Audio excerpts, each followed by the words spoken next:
Good evening. Today, our fellow citizens, our way of life, our very freedom came under attack in a series of deliberate and deadly terrorist acts.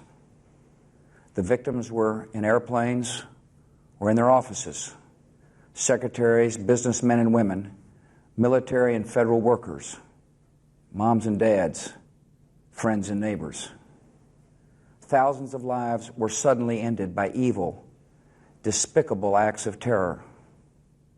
The pictures of airplanes flying into buildings, fires burning, huge structures collapsing, have filled us with disbelief, terrible sadness, and a quiet, unyielding anger. These acts of mass murder were intended to frighten our nation into chaos and retreat. But they have failed. Our country is strong. A great people has been moved to defend a great nation. Terrorist attacks can shake the foundations of our biggest buildings, but they cannot touch the foundation of America. These acts shatter steel, but they cannot dent the steel of American resolve.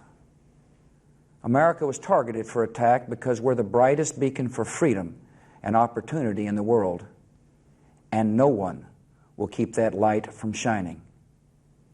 Today, our nation saw evil, the very worst of human nature, and we responded with the best of America, with the daring of our rescue workers, with the caring for strangers and neighbors who came to give blood and help in any way they could. Immediately following the first attack, I implemented our government's emergency response plans. Our military is powerful, and it's prepared. Our emergency teams are working in New York City and Washington, D.C. to help with local rescue efforts. Our first priority is to get help to those who have been injured and to take every precaution to protect our citizens at home and around the world from further attacks. The functions of our government continue without interruption. Federal agencies in Washington, which had to be evacuated today, are reopening for essential personnel tonight and will be open for business tomorrow.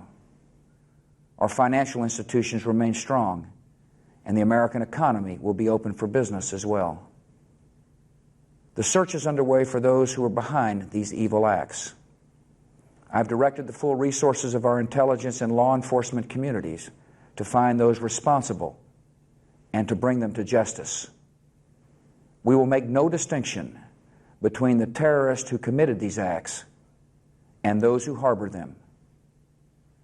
I appreciate so very much the members of Congress who have joined me in strongly condemning these attacks.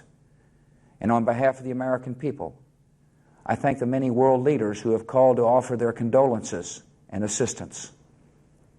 America and our friends and allies join with all those who want peace and security in the world, and we stand together to win the war against terrorism. Tonight I ask for your prayers for all those who grieve, for the children whose worlds have been shattered, for all whose sense of safety and security has been threatened. And I pray they will be comforted by a power greater than any of us, spoken through the ages in Psalm 23.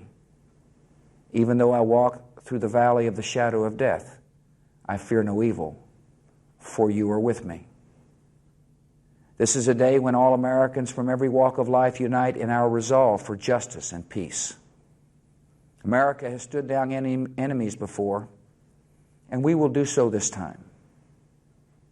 None of us will ever forget this day, yet we go forward to defend freedom and all that is good and just in our world. Thank you. Good night, and God bless America.